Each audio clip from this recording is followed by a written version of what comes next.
سلامونه ستړي مشئ ځوان فکر پروګرام کې مو زه فریده سیال د میر احمد صافی د تخنیکی چارو په سمبلښت قرباني یو سبا چهارشنبه د کوچني اختر نمړی ورځ ده تاسو د اختر ته څه چمتووالی نیولی دی مشرانو ته د اختر د مبارکۍ سربیره دوستانو کره د چکر پلان لري او کنه همدارنګه خپلوانو دوستانو ته مو په کورونو کې مېلمستیاوې کوي دغه دود لري په خپل سیمو په خپل کلي کې چې د اختر په شپو ورځو کې په ځانګړې توګه د اختر په لومړۍ ورځ خلک له نورو کره مېلمانه کیږي او هغوی ورته ځانګړې تیاری نیسي همدارنګه په سیمه کې مو د اختر د لمانځلو دود څنګه دی دا چې له سهار نه تر ماښامه د اختر ورځ څنګه تیروي د دغه دود په اړه راته ووایاست اختر ته څه ډول جامې مو تیارې کړې دي او په دې اړه چې هغه کسان چې دوی بېوزله دي او د دې توانایي نه لري چې اختر لپاره خوراکي توکي ځان ته واخلي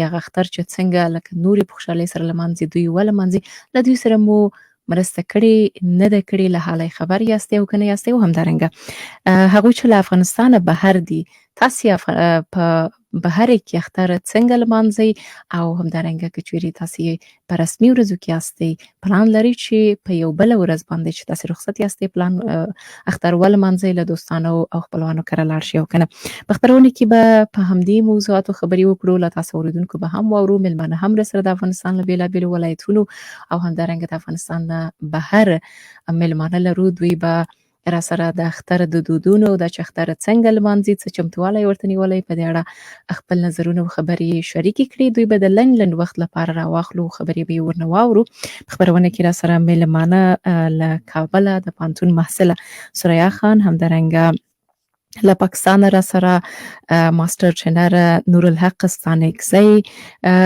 همدارنګه د افغانستان د عدالت غوښتونکو د شورا مشر جمعه خان عمرخیل او په خوست کې بیا افغان خبریال قدرت الله ترار او له افغانستان بهر بیا د خان نتورک اکاډمي بنسټګر ستوري خان دوی را سره مېلمانه دي هر یو به په نوبت راخلو د دوی خبرې به ورو اورېدونکو تاسې هم کولی شئ چې زموږ سټوډیو ته زنګ ووهئ او د اختر په اړه باندې څه چمتووالی مو نیولی دی خپلې خبرې راسره شریکې کړئ زه تاسو ته د سټوډیو شمیرې وایم 00 420 22 14 او 00 420 22 1501 دا زموږ د سټوډیو شمیرې دي تاسو کولی شئ چې د شمیرو ته زنګ ووهئ که چېرته مو په ټلیفون کې کریډټ نه وي یادونه کوم چې لنډ زنګ ووهئ نور په تمه پاتې شئ له دې ځایه به زموږ همکاران بیرته تاسو سره اړیکه ونیسي بیا کولی شئ چې موږ سره په خپرونه کې خبرې وکړئ اوس هم ورځو د مېلمنو څنګ ته فکر کوم چې زموږ مېلمانه موږ سره وصل دي ستوری خان را سره په کرښه دی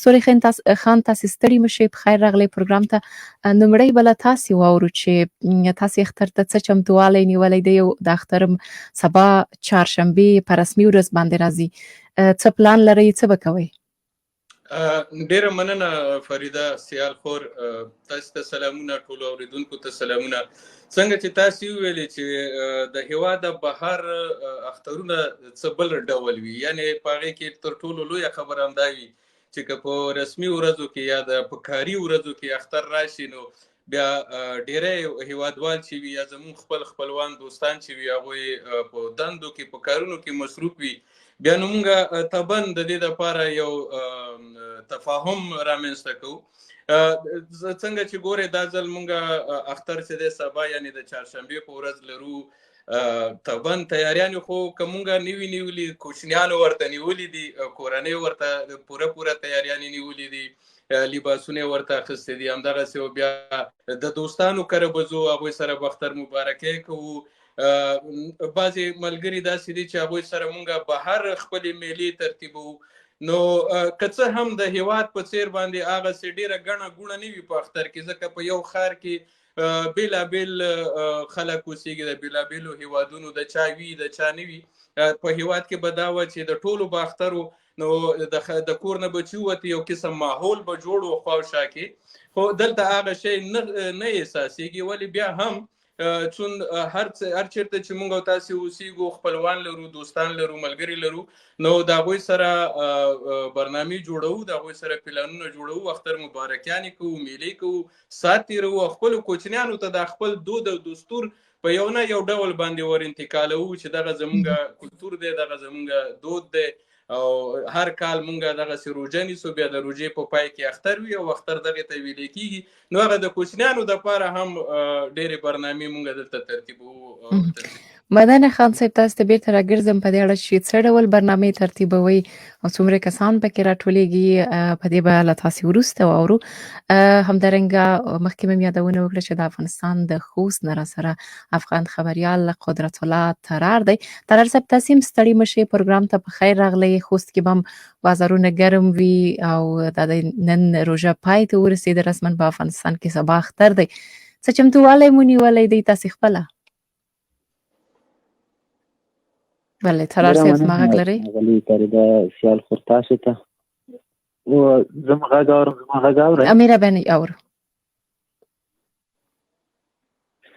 فريده سیال خور تاسو ته او همدغه شان بیا د دې راډیو ټولو قدرمنو اورېدونکو ته کې هیلې سلامونه احترامات په دې هیله چې روژه مبارکه میاشت په خیر سره پای ته رسول وي. طبعا تاسو خبره وکړه خوست کې هم د اختر شپې ورځې دي د سبا اختر دی نو خوستواله هم خپله تیاري نیولې د هغه رواجونه او دودونه چې په اختر کې دوی کوي مثلا د ماشومانو لپاره زنانه د خپل ځان لپاره ځوانان د خپل ځان لپاره او سپین ږیري مشران نو هغه کارونه تقریبا د 2-3 ورځې مسلسل بازار کې وم ښار کې وم هغه د خلکو ګڼه ګوڼه هغه د دوی هغه راکړه ورکړه اخیستنه هغه ډېره په درز او دروز روانه وه نو چمتووالی ټولو نیولی دی ګورو چې سبا څه کېږي. خپله دې ورته څه امادګي نیولې کالي دې کړي ځان ته؟ زه یم او تر څنګ د کوچني ماشومان ورونه دا چې مخکې د بل مېلمه خبره وکړه طبعا دغه اخترونه چې دي د ماشومانو اخترونه دي په وطن کې نو ما خپله ځان ته او د فامیل ټولو غړو ته نوي کالي همدغه شان هغه چپل بوټونه هغه د دوی د خوښې کوم څه چې دوی په اختر کې ورته اړتیا لرل کېږي او خلک یې معمولا اغوندي هغه شیان مې ټول رانیولي دي او ورته خوشحاله دي. ترار صاحب که بدل راته ووایاستئ هره سیمه خپل ځانګړي دودونه لري حتما د اختر په ورځ باندې ستاسې په سیمه کې داسې دود چې ډېر خلک یې ترسره کوي د اختر په ورځ باندې ځوانان یې کوي څه ده؟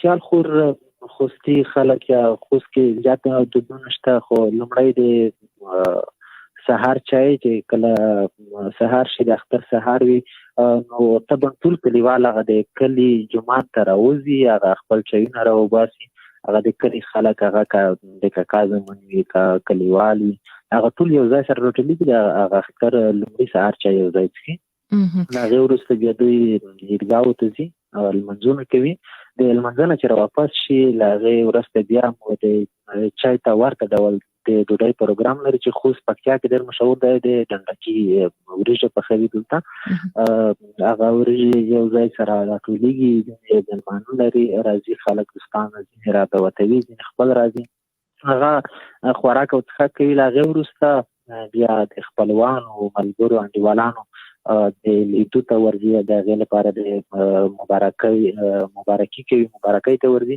یعنې دغسې یو دود تقریبا تر 3 ورځې پورې جریان لري. مننه ترار صاحب بیرته تاسو ته راګرځم اورېدونکی راسره ده نوم مو راته واخلئ د کوم ځای مو اړیکه نیولې؟ بله که زما غږ لرئ مهرباني وکړئ نوم مو واخلئ. بله مهرباني وکړئ ستاسې اړیکه وصل ده. السلام علیکم. علیکم سلام ستړي مه شوئ په خیر راغلی حتما فکر کوم چې توخي صاحب هستئ. بلې تر ټولو مخکې ته او ستاسې د ازادۍ راډیو ټولو کارکوونکو او ټول پرسونل ته او محترمو مېلمنو او ټولو د ازادۍ راډیو اورېدونکو او ټولو مسلمانانو ته نیکمرغه کوچني اختر مبارکي وایم.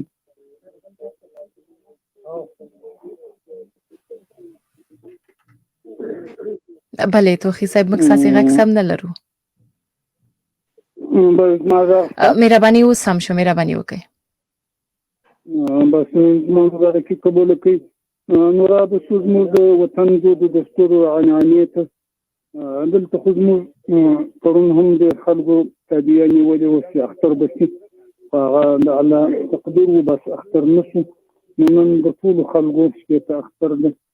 نو دلته زموږ داسې رواج ده چې تر ټولو له مخه سهار موږ په جماعت سره کوو، بعد له هغه په مسجد کې د اختر مبارکي سره کوو، له کلیوالو له مېلمنو یا مسجد کې حاضر وو.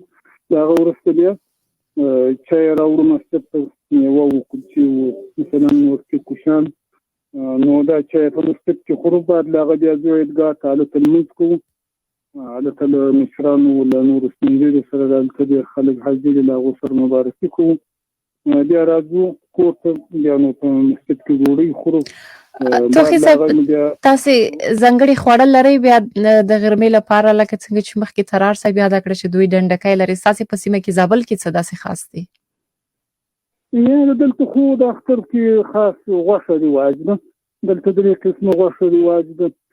اول د مږه یا د پسه یا د غوایي د چرګ، دلته غوښه رواج ده. داسې خاص لکه داسې دا شیان یاد کړي دي دا نه وي.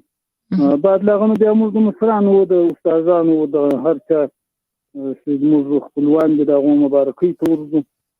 بعد له هغه بیا یو تفریحګاه ده، دلته شنه باغونه اوبه دي، هغو ته خلک ځوانان ځي. نو ماشومان هم خوشحاله وي، هغو ته کالي ورکړي دي د اختر مننه روپۍ ورکوو، هغه ډېر خوشحاله وي.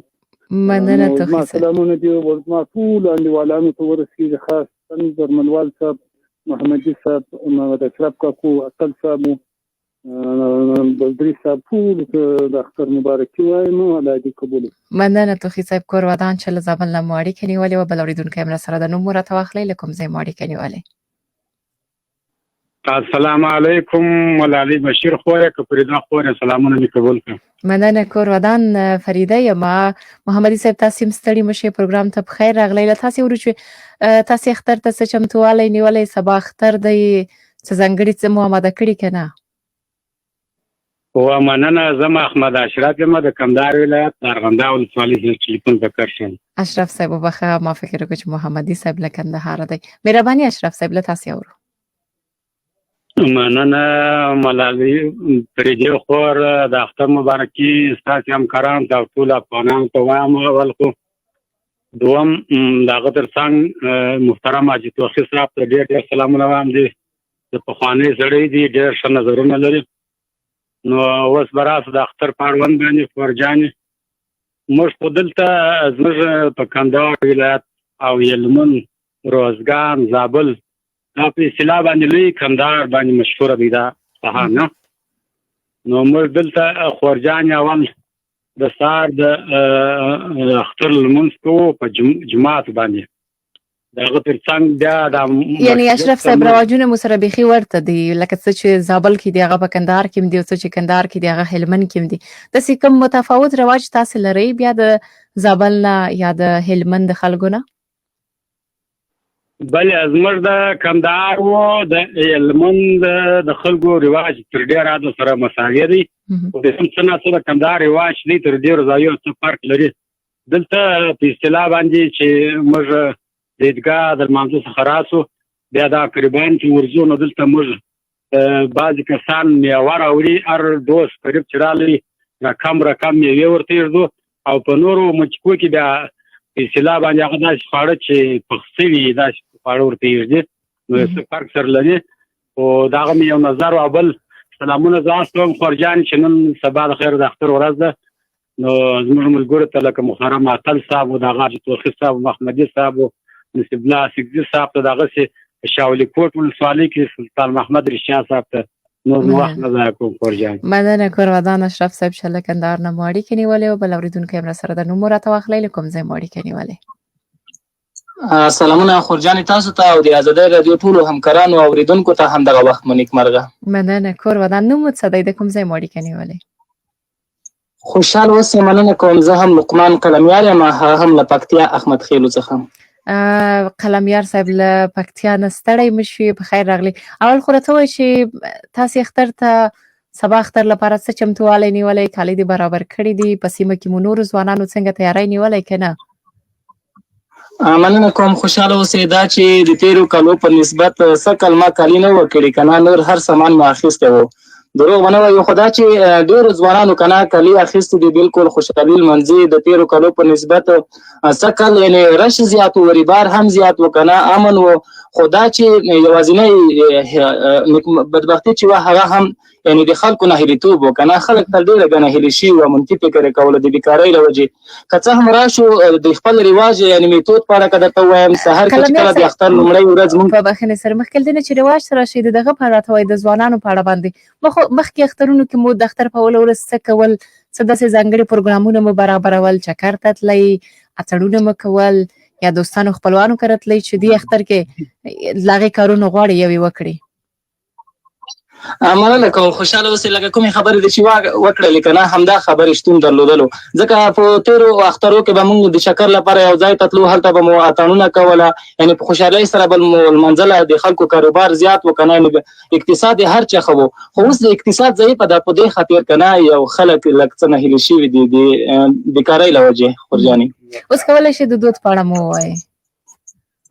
مننه کوم، وبخښه زیات هیله کوم ستاسو وخت ضایع نه کړم. میتود به دومره درته ووایم، مونږ چې کله سهار کې پاڅېږو، یعنې د اختر لومړۍ ورځ چې لمانځو، لومړی جومات ته ځو، هلته چې د اختر لمونځ وکړو، له اختر د لمانځه وروسته بیا په کلي کې ګرځو که نه. دلته ډنډکۍ شتون لري خورجانې، اول نه ځکه چې خدای پیدا کړی یم که نه. نو بیا کلي کې چې وګرځو، زیاتره ځوانان هغه ملګري دوستان راسره ټول شو که نه. کله چې په کلي کورو کې وګرځو هغه دوستانو سره، نو له هغه ځایه بیا راشو که نه، یوه حجره انتخاب کړو یا کوم داسې مشخص ځای انتخاب کړو، هغه ځای کې بنډار وکړو، یعنې چای هم وڅښو. یعنې هغه کومه خوشحالي چې 2-3 ورځې مونږ یې لمانځو، له هغه ځایه بیا ځاځي ته ځو. نو زیاتره ځوانان د افغانستان له هر ولایت څخه که نه، سلو کې 15.6% خلک دلته راځي.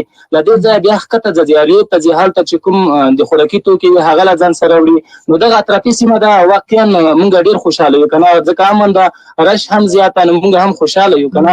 نو بس ستاسو په شان خواږه همکاران چې لرو، مونږ ته چې وخت راکوئ، نو له تاسو ډېره زیاته مننه کوم. او بل ټولو افغانانو ته د خوشحالي غواړم او د اختر مبارکي هم ورته وایم، او خدای تعالی دې وکړي چې دا اختر د ټولو افغانانو لپاره د خوشحالۍ کال اوسېږي. مننه کور ودان ژوندی اوسئ په دې هیله چې تاسې هم په خوشحالۍ او په خیر اختر تېر کړئ.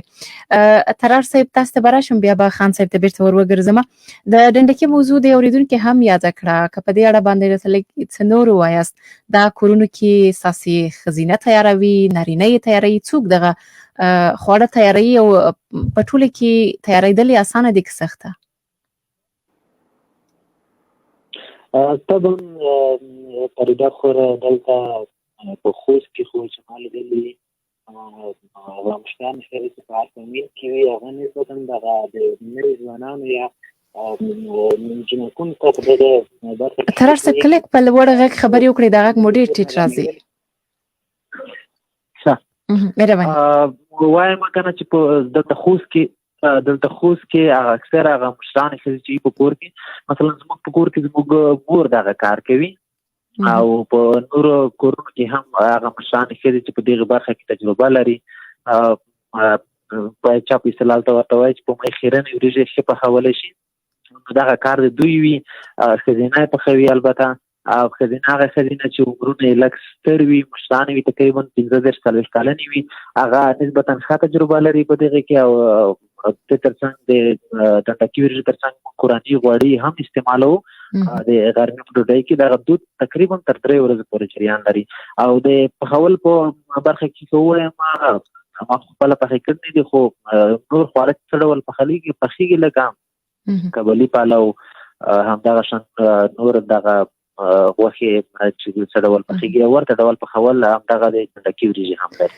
یعنې په ټوله کې طرار صاحب دغه کار چې ډنډکی پخول دی او تیارول دي، دا د ښځو په غاړه وي. خو په ټوله کې د ښځو اختر مو بیا څنګه وي؟ دوی چېرته په چکر ځي، اختر ته یې امادګي نیولې وي، کالي کړي وي، بنګړي، نکریزې، دا شیان ورته نارینه برابروي که نه؟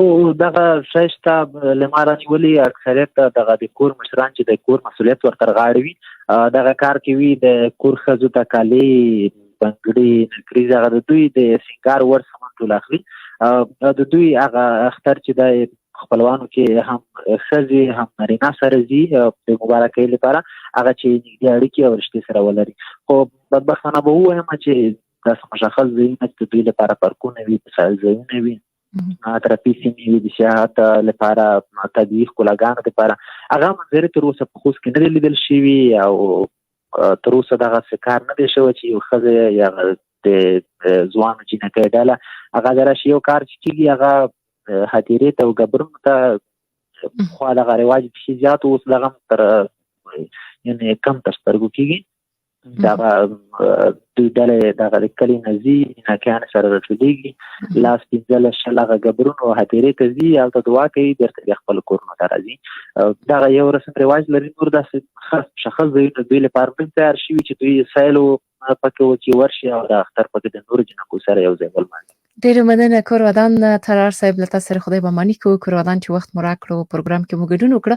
خان صاحب تاسو ته راګرځم په افغانستان کې یوازې به د ترار صاحب د سیمه نه وي چې پکې نجونې نشي کولی لکه څنګه چې نارینه اختر لمانځي چکرونو ته لاړ شي او داسې اختر ولمانځي په بهر کې بیا د ښځو لپاره فضا څومره برابره ده؟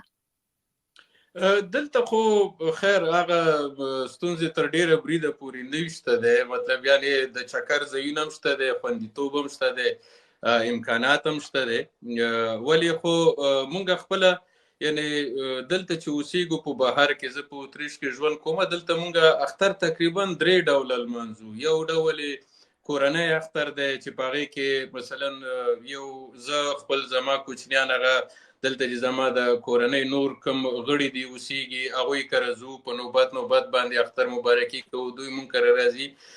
دویم ډول یا دویمه برخه زموږ د اختر دا وي چې کوم مونږ ملګري یو لکه څنګه چې تاسې اشاره ورته وکړه مثلا زه مې له خپلو ملګرو سره او مېرمنه مې له خپلو خوارخوندګانو سره یا خورلڼو سره دا ځکه هر انسان یو جدا جدا دغه ته اړتیا لري نو موږ هغه برنامې هم لرو د خپلو ملګرو سره زه اختر ته میلې ته ځم دوی د خپلو سره ځي. او دریمه برخه زموږ دلته د اختر بالعموم داسې وي چې لکه فرض مثال په دې ښار کې چې کوم میشت افغانان دي د دوی د ګډ اختري دپاره یو برنامه مونږ جوړوو چې په هغې کې مونږ عام و تام افغانان چې دي هغوی دعوتوو د کورنیو سره د کوچنیانو سره او هر څوک چې دی یو څه ناڅه خواږی چې کور کې پخ کړي وي کې کلچه مټۍ هغه د ځان سره راوړي او هلته دا ټول بیا په ګډه باندې اختر لمانځو. کوچنیان هم د یو بل سره یو څه لوبې وکړي غټان د یو بل سره یو څه ساعت تیر کړي بعضې پکې داسې وي چې نوي افغانان چې راغلي وي هغوی دپاره ډېره ښه موقع وي چې هغه دلته د نورو افغانانو سره معرفي شي او قسم ته شناخت جوړ کړي. نو دغه مختلف برنامې دي البته چې مونږ هڅه کوو چې هغه د وطن مینه پې ماته کوو که بیا هم هر څه وکړو خو هغه خوند خو به زه فکر نه کوم عاطفي خبره ده چې ووایم چې نه یې کوي رښتیا یې نه کوي خو کوشش کوو چې خپل اختر دپاره برنامې جوړې کړو او ساعت تیر کړو. خان صاحب د افغاني خوړو یادونه مو وکړه دغه خواړه چې تاسې یا مېرمنو چمتو کوي یا تاسې خپله چمتو کوئ څه ډول خواړه پکې ډېر وي د خوړو نه د خوږو نه سربیره او کالي څه ډول دغې محفلونو کې تاسې اغوندئ افغاني کالي اغوندئ که نه په دغه اروپایي دود سره ورځئ؟ نه دواړه افغاني وي هم خوراکونه افغاني وي هم لباسونه افغاني وي او امکاناتو ته په کتو باندې یعنی زه خپله به ووایم زما د کورنۍ زه خپله د ډېر وخت نه مخکې دې دپاره زه تابیا نیسم چې بیا ناوخته نه شي. جامې طبعا مونږ وطني جامې اغوندو لباس اغوندو مېرمنې هم وطني لباس اغوندي. د کوچنیانو په برخه کې به یو څه قرضداري کیږو کله کله یعنی کله د هغه وطني لباس وي کله نه وي نو کوچنیان بیا دومره ډېر دغه نه وي خو ولې لویان چې دي غټان چې دي هغوی افغاني لباسونه اغوندي د کلتور د مخې د دود د مخې هم داسې خوراکونه مثلا دلته خو چې مونږ څومره ګورو او دغه اخترونو کې نو افغاني خوراکونه وي همدا کابلي پلاو دی شوله ده مثلا منتو دی فرض مثال داسې یو نیم بل څه هره کورنۍ چې هر څه پخوي د ځان سره هغه مختلفو ځایونو کې که اړتیاوې لکه مخکې چې ما ویلې د ځان سره یې راوړي، که د چا کور ته لاړ شو هلته یې خورو، که د ډوډۍ په وخت ور برابر شو ډوډۍ ترې خورو، که د چایو په وخت ور برابر شو خواږه ترې خورو. زه همدغسې مونږ کره راځي. نو یو مینه ده چې هغه پې ماتوو. البته د ماشومانو په برخه کې ستوری صاحب که لږ ډېر راته ووایي دغه ډول پروګرامونه حتماً کیدای شي ډېره برخه یې د دې لپاره وي چې تاسو ماشومان د خپل فرهنګ سره اشنا کړي. دوی بیا څومره د دغې ورځو نقص کولی شي، څومره پوهېدلی شي چې د افغاني فرهنګ او کلتور په اساس باندې دغه ورځ لمانځل کیږي یا د اسلام په اساس باندې؟ دا خو خیر داسې به ووایم چې لکه د اختر د مخه هم داسې 2-3 ورځې خامخا په کورونو کې دغه خبرې روانې وي چې البته څویمه روژه د اختر کله دی، پوښتنې کېږي د کوچنیانو د اړخه زموږ نه پوښتنې کېږي، پرته له دې چې موږ خپل مسؤلیت ادا کړو دوی ته دغه دودونه یا دغه ورځې ور معرفي کړو. د دې ځای کوچنیان خو تاسو ته معلوم دي چې هغوی یو خبره واوري بیا خامخا پوښتنه کوي، نو بیا د دوی د پوښتنو په اساس باندې هغه برنامې مونږ دوی ته ډیزاین کوو.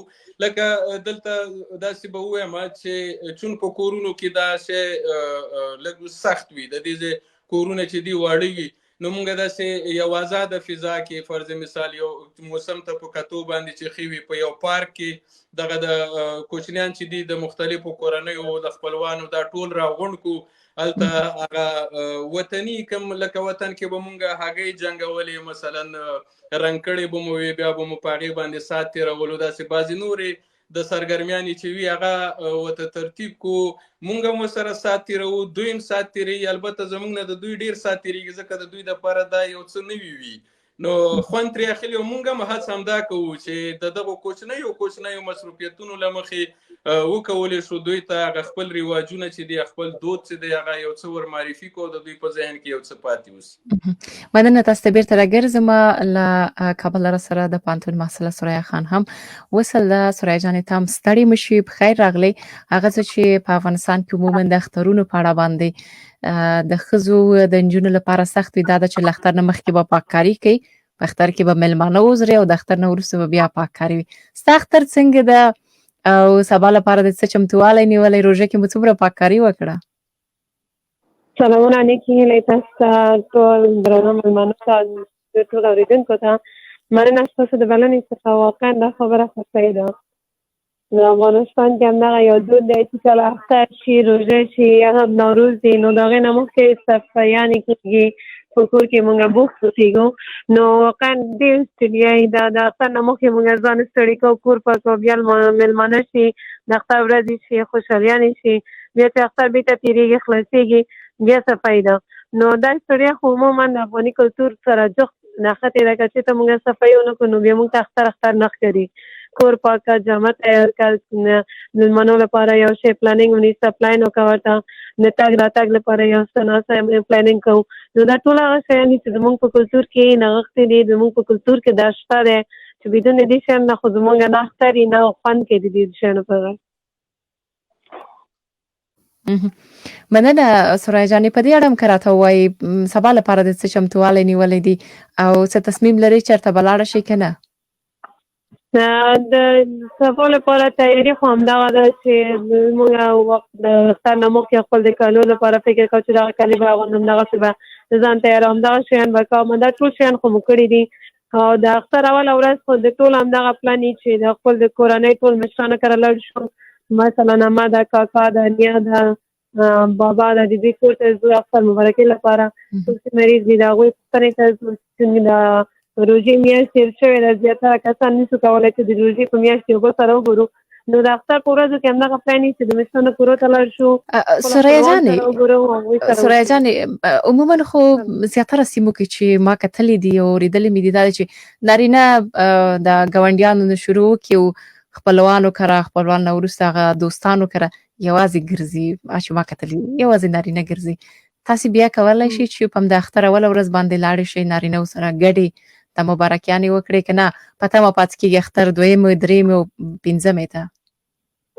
واقعا همداسې ده. د اختر اوله ورځ، دویمه ورځ زیاتره وخت زموږ په کورونو کې د ستړیانو ورځ وي هغوی ګرځي راګرځي اختر مبارکي ته هغوی ځي بیا زموږ کور ته مېلمانه راځي د اختر یا دویمه د ماسپښین نه وروسته یا هم دریم څلورم ته مونږ ته وخت پیدا کېږي چې مونږ بیا خپل خپلوان کره لاړ شو اختر مبارکي وکړو هغه هم داسې نه چې ورځ تېر کړو یا بعد د ماسپښین نه به ځو چای لپاره یا هم یا 2 ساعت 3 ساعتو لپاره ځو بېرته راځو دغسې وخت نه پیدا کېږي چې مونږ بسته ورځ کې نو یا بسته شپه هلته تېر کړو خو په یو ورځ کې داسې کوو چې 2-3 ځایونو ته لاړ شو هماغه یو ګیلاس چای وڅښو او هغوی سره اختر مبارکي وکړو بېرته کور ته راشو مننه سرایه جان ته راسره اوسه بیرته درته راګرځم زموږ بل مېلمه له پاکستانه راسره وصل دی دوی هلته موده کېږي چې کډوال دی او ژوند کوي ستانکزی صاحب تاسې هم ستړي مه شئ پروګرام ته په خیر راغلی په پیل کې به په پاکستان کې د افغان کډوالو د وضعیت په اړه راته ووایاست دوی څومره اختر ته امادګي نیولې ده او تاسې چې هلته ټول سره اوسېږئ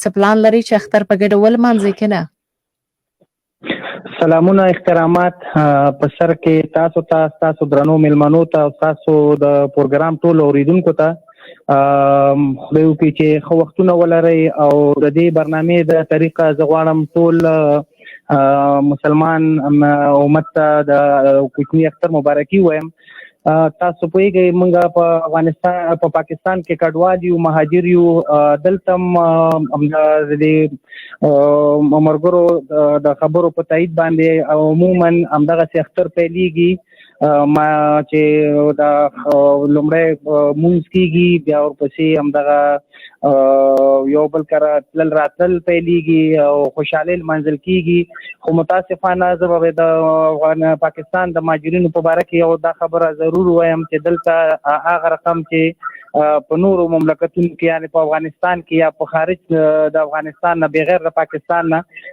کوم ځای کې چې دلته چې کوم خلکو وضعیت دی هغه د هغې فرق کوي ځکه په پاکستان کې تاسو ګورئ چې د مهاجرینو وضعیت ډیر خراب دی خصوصا د اقتصادي حالات د دې ډیر خراب دی همدغسې ډیر مشکلاتو سره مخامخ دي د اسنادو د وجې د هغه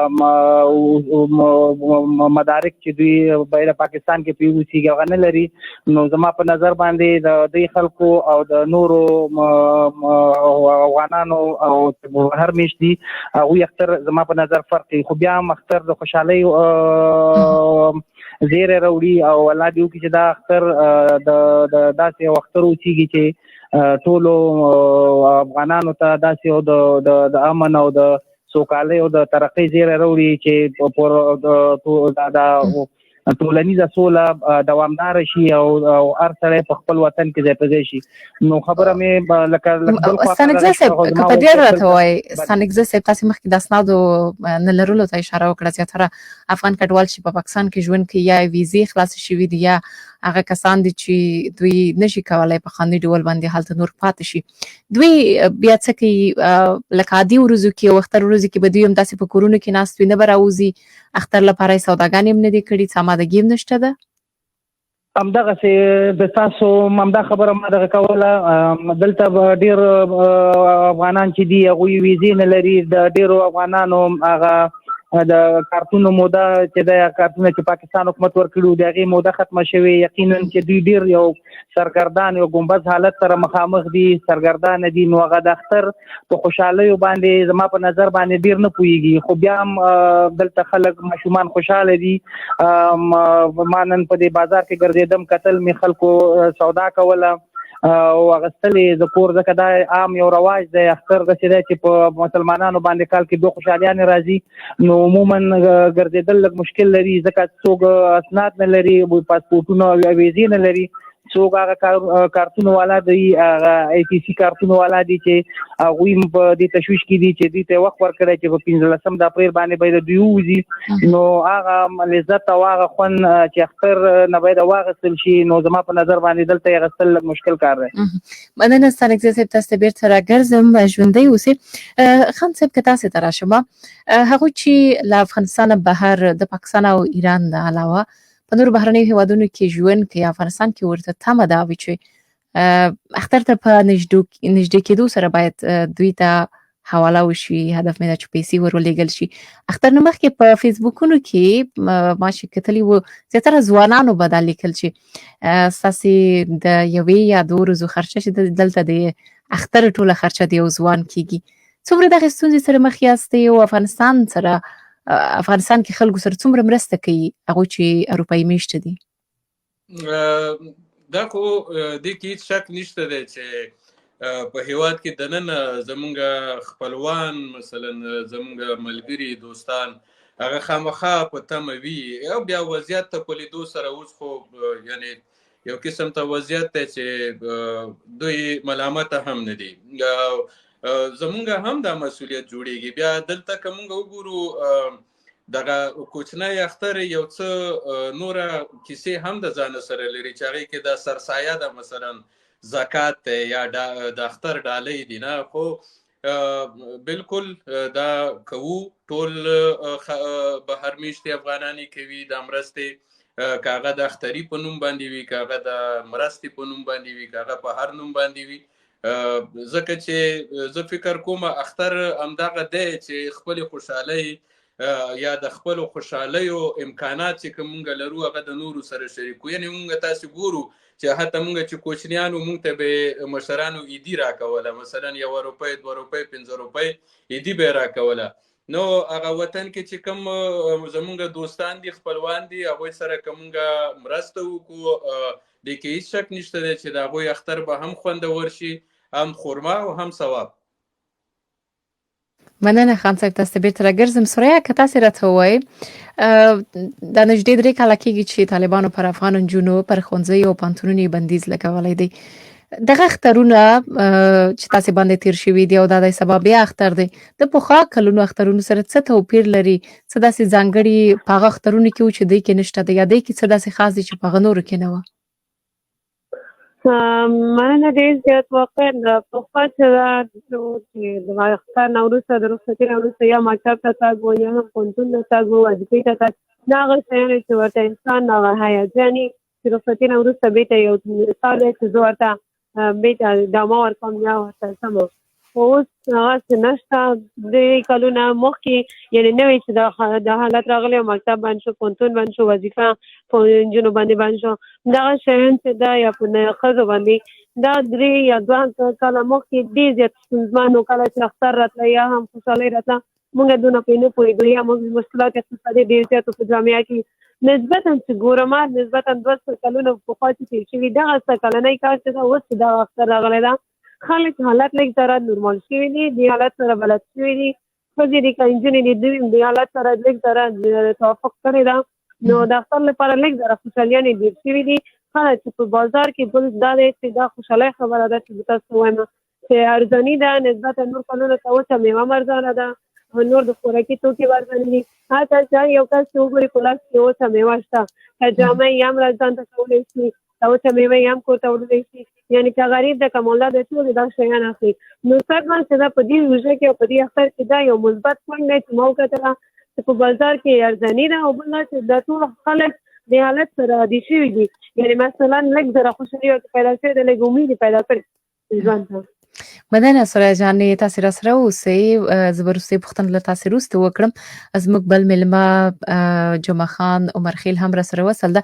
عمرخیل صاحب تاسې هم پروګرام ته ستړي مه شئ په خیر راغلی. له تاسې اورو چې تاسې اختر ته څه آمادګي نیولې څه پلان لرئ چېرته په چکر ځئ که نه پاتې کېږئ به په کور؟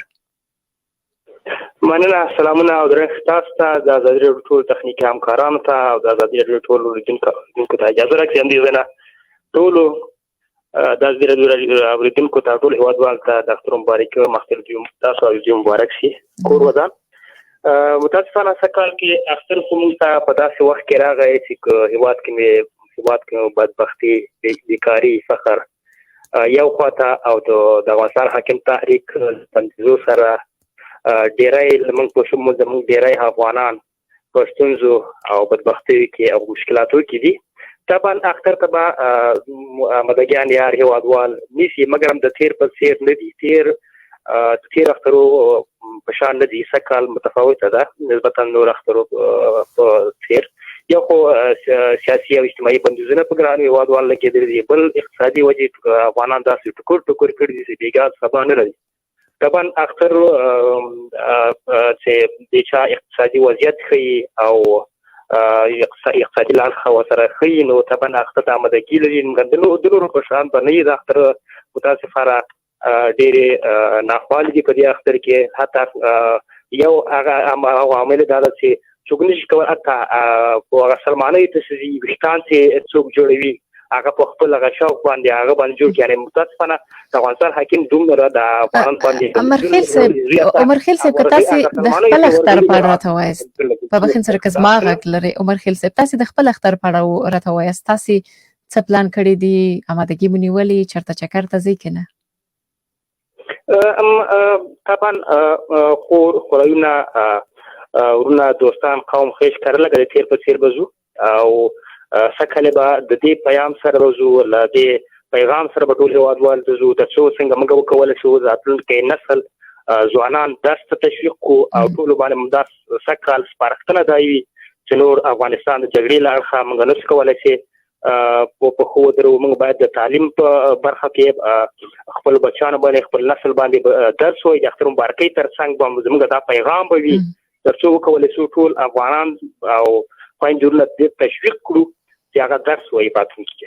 مننه کورودان عمرخیل صاحب، تاسو ته بیرته راګرځم. ستانګزه صاحب که تاسو راته وایي وړاندې مو د ستونزو یادونه وکړه، خو تقریبا نږدې 3 کاله کېږي چې دغه افغان کډوال زیاتره برخه یې په پاکستان کې ژوند کوي. څو پر دوی د پاکستان محیط سره بلد شوي دي او د پاکستانیانو برخورد له دوی سره څنګه ده؟ دوی ځکه چې اختر ستاسې ګډ ده، دا ځل به له پاکستان سره تاسې اختر احتمالا چې ګډ ولمانځئ، دوی در سره په دغې دود او رسم رواج کې هم خلګي څومره مرسته کوي له افغانانو سره او لکه هغه دوستي او ملګرتیا ورسره د افغانانو یو څه جوړه شوې که نه؟ مننه. د افغانستان مهاجرین چې دي دلته په پاکستان کې عوامو سره ډېره ښه او ملګرتیا لري، ښه دوستان لري.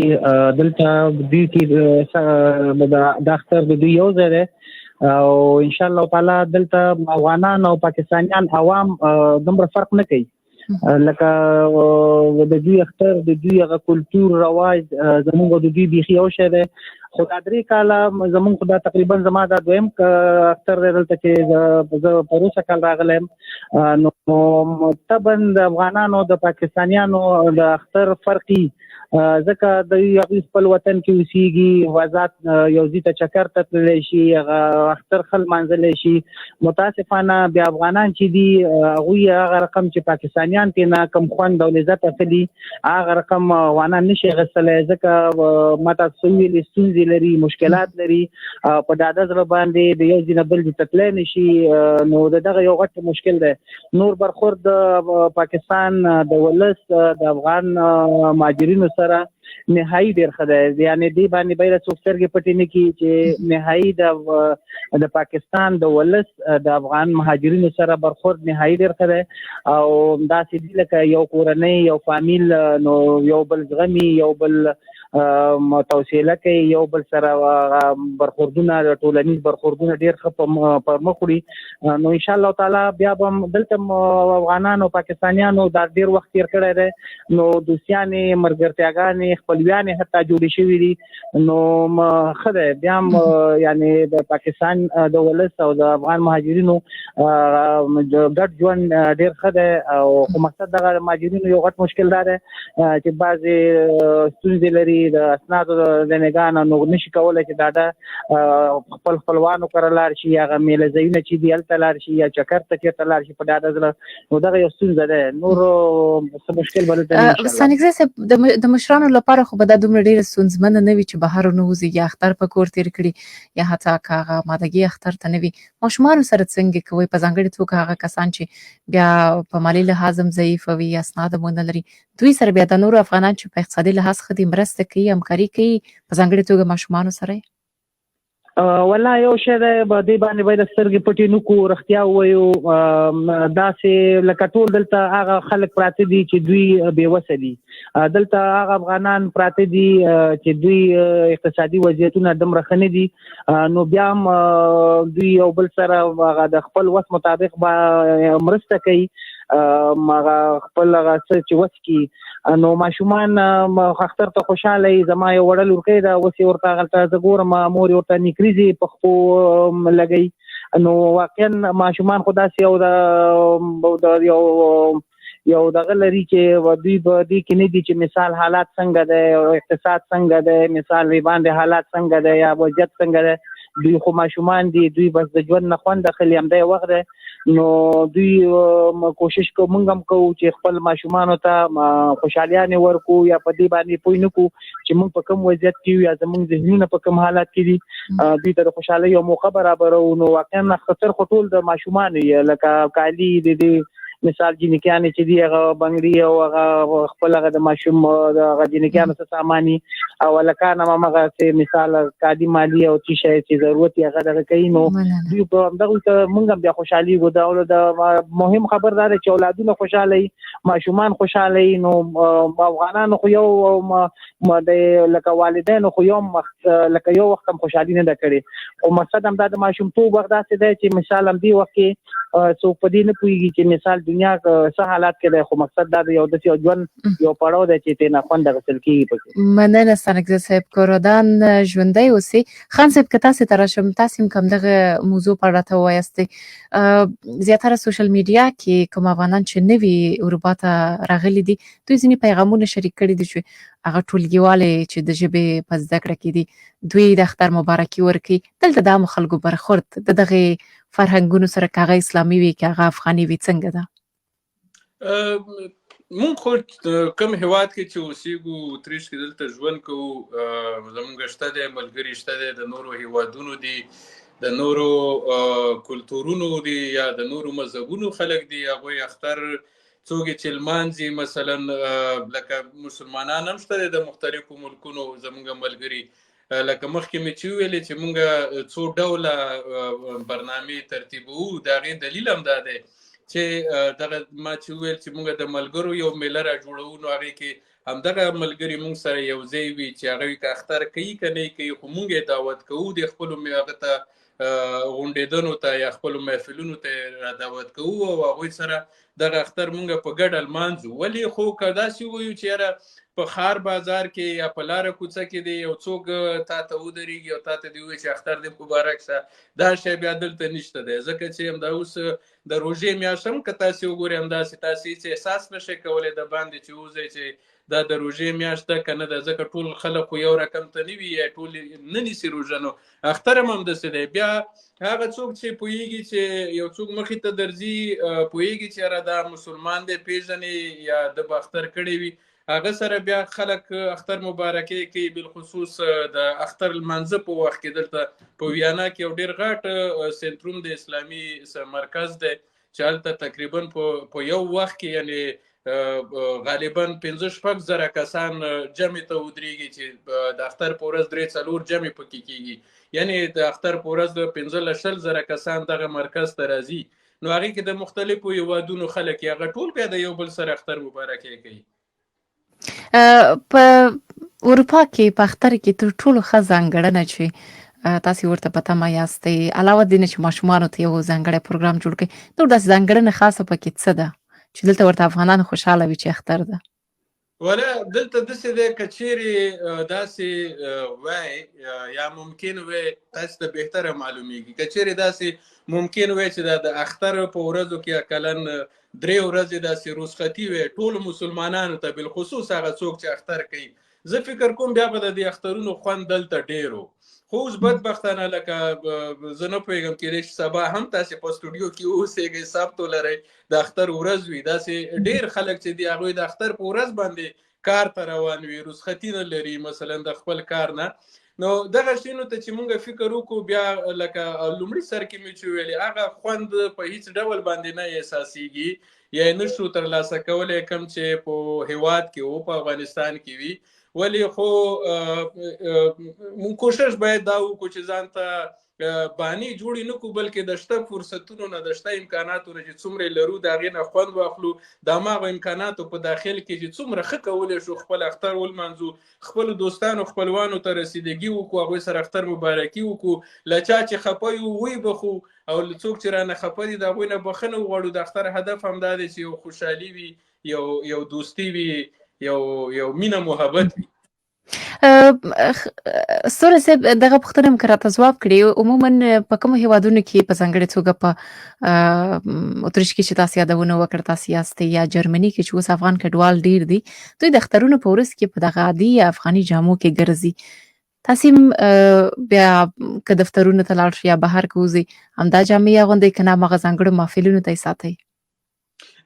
نو دا خو مثلا که زه د کور نه په هر نیت باندې که د چا کور ته ورځم که کوم محفل ته ځم لباس مې چې په غاړه کې وي نو هغه تر ماښامه پورې خامخا په غاړه کې وي. په هغې کې نو که زه په خپل موټر کې ځم هم دا مې په غاړه وي، که پیاده روان یم هم یو چېرته، ولې دا بیا دې سره د خلکو څه دغه نشته، ستونزه نشته دی. مونږ بغیر د اختر نه مثلا بعضې محافلو ته یا بعضې ورځو ته لکه د ازادۍ ورځ او د نوروز ورځ او نورې ورځې چې مونږ په هېواد کې دننه لمانځو، په هغې ورځو مونږ افغاني لباسونه اغوندو. ولې یوازینی شی چې دی لکه ما چې اکثره ورته پام شوی دی دغه لباس کې څه ستونزه نشته. که زما افغاني جامې په غاړه وي، زما واسکټ په غاړه وي، زما خولۍ یا هر څه په سر وي، په دې کې څه ستونزه نشته دی. خو مونږ کله کله ګورو چې خلک بیا هغه د لباس نزاکت چې دی هغه مثلا تر ډیره نه مراعات کوي، ځکه څومره چې ته شیک وي، ښه وي، وتو کړی لباس دی اغوستی وي، د رنګونو انتخاب دی صحیح وي، نو بیا دې چې څوک وګوري هغه ته هم خوند ورکړي. لکه زما نه خپله په څو ځلې دا پوښتنه شوې ده چې دا څومره ښایسته جامې دي اغوستي، دا د کوم ځای لباس دی، دا چیرته پیدا کیږي. یعنی چې سره دلته کومه ستونزه نشته دی. ولې خو وخت ته په کتو سره او لباس ته په کتو سره باید د هغې نه استفاده وشي تر څو موږ ښه نمایندګي وکړو د خپل لباس، د خپل کلتور، مثلا د خپل رسم و رواج یو مثبت او ښه نمایندګي وکړو. او که موږ ګډ وډ وو بیا کیدای شي زموږ نمایندګي چې دا هغه د ګټې په ځای تاوان وکړي زموږ کلتور ته، زموږ خلکو ته، زموږ رسم و رواج ته. مننه خان صاحب. کور ودان اورېدونکی را سره د دوی اړیکه به راواخلو. نوم مو راته واخلئ، د کوم ځای مو اړیکه نیولې؟ سلامونه، فریدې سیال موسی ارمان یم له فران. ارمان صاحب له فرانه ستړی مه شئ، مهرباني له تاسې په لنډو کې اورو چې اختر د مو څه امادګي نیولې ده؟ سبا اختر دی، پلان لري چېرته په چکر لاړ شي که نه یوازې په کور پاتې کېږي؟ بلې خورجانې پلان خو لرو چې لاړ شو، خو ځینې ملګري بیا نه سره بیکاره، ځینې ملګري په کارو اخته نو بیا نشي تللی او چمتووالی ورته نیولی خپل تر وسه، خپل تر کلتوره پورې داسې خپل تر کلتوره بهر هم نه وتلي، بس دا خپل په عنعناتو کې هم د هغه رقم جامې وو، د هغه رقم خولۍ وو، هغه پټو وه، صدرۍ وو، چمپلې وو، دا شیان ورته کړي دي. نو بس خوشحاله یو ځای دلته پر یو لوړ ځای ولاړ ستا سره مو اړیکه نیوله خو هغه نه ټینګېده. نو اوس کوچنیان اټکان هم کوي، خو اټکان کوم ښه کار نه دی، خو لا اوس یې هم کوي خلک یې د نه د خپل اولاد یې اخیست، ښه کار نه دی. خو اوس داسې ټکان دي چې داسې تېوه روان. ارمان صاحب په دې اړه هم که راته لنډ ووایئ، ځوانان ستاسې په سیمه کې فکر کوم چې د دوی په اړیکه کې ستونزه ده. ارمان صاحب که زما غږ لري دا پوښتنه که راته ځواب کړي، ستاسې په سیمه کې ځوانان په اختر کې څه پروګرامونه لري؟ تاسې کوم ځانګړی دود لرئ د ځوانانو لپاره تاسې؟ بلې خورجانې چې لمونځونه وول، د ډوډۍ مو وخوړه په مسجد کې، وریجې چې مو وخوړلې، بیا راځو دلته یو د بل کورو ته ځو، نو بیا سرخانونه هوارې، بس دا میوې بالا خورو، بیا چې داسې غرمې یا ماپښین خواستې بس داسې یو غرو ته وځو یا د دښتو ته ځوانان وځي، بس داسې غرو ته ځي، دلته نږدې دریابونه ورته وایي، دلته اوبه دي، داسې خلک ځوانان بس ځي یا دا غرو ته ځي، داسې منظرې کې بیا یو د بل کور ته ورځي، د اختر ته 3 ورځو یا تر 4 ورځو. مننه کور ودان ارمان صاحب چې له فرانه دې اړیکه نیولې وه. سریا خان تا ته راځم. موږ له اورېدونکو نه مو اورېدله او له ټولو هغو کسانو نه چې مخکې له افغانستان را سره وصلو، دوی یادونه وکړه چې ځانګړي دودونه لري، خو ظاهرا داسې ښکاري چې دغه اختر یوازې د نارینه‌و دی. هغوی چې هغه نارینه چې په کورونو کې له ښځو سره په کارونو کې مرسته نه کوي، څه ورته ویل غواړئ؟ دا خو واقعیت خبره ده چې اخترونه زیاتره 100% د سړو لپاره وي، د ماشومانو لپاره وي. ښځې زیاتره وخت په کورونو کې سړي کولی چې د یو ولایت څخه بل ولایت ته لاړ شي، یو ځای څخه بل ځای ته چکرونه وایي، د اختر ورځې لمانځي، یو بل سره دوستان سره ګرځي راګرځي. خو ښځې دومره کولی شي، دومره هماغه نهایي حد چې دا د ښځو لپاره هغه د خپلو خپلوان کورو ته تګ دی، هغه هم د 2یم یا 3یم ورځې ته شروع کېږي. نو زما غوښتنه خو همدا ده، ویل هم همدا ده، د حکومت نه وي که د سړو نه وي که د ټولو نه وي، چې دا ځانګړي ځایونه چې سړو لپاره شته دی، هر ځای د سړو لپاره د چکر لپاره ده، خو ښځو لپاره ځای نشته، د فیملي لپاره ځای نشته. کله چې ځانګړي پارکونه جوړ شي، ځانګړي رستورانتونه جوړ شي، د ځانګړي ځایونه د شکل لپاره د فیملي لپاره جوړ شي، د ښځو لپاره جوړ شي، چې سړي پکې نه وي، د کلن ماشوم څخه یا هلک څخه زیات عمر هلکان هم پکې نه وي، نو فیملي چې ولاړ شي په دې ځایونو کې یا ښځې لاړ شي، نو خوند به وکړي په دې ورځو کې. موږ هم حق لرو چې تګ لپاره زړه مو کېږي، زړه مو غواړي چې په میندونه بسته میاشت هم روزه نیولې ده، د اختر په ورځو کې خوشحالي وکړو. نو دغه ځایونه چې پیدا شي یا ځانګړي ځایونه دې ته جوړ شي، نو دا به د خوشحالۍ ځای او انشاءالله چې زموږ په کلتور کې یو بل شی په اضافه شي چې ښځې هم به وکولی شي چې د اختر په ورځو کې لاړ شي چکر ووهي. ځکه چې زموږ په کلتور کې خو همداره چې سړي ځي یا وځي، د ماشومان ورسره یې کني، د یو ولایت څخه بل ولایت، د یو ځای څخه بل ځای ته ځي. مننه کور ودان سوریا جانې.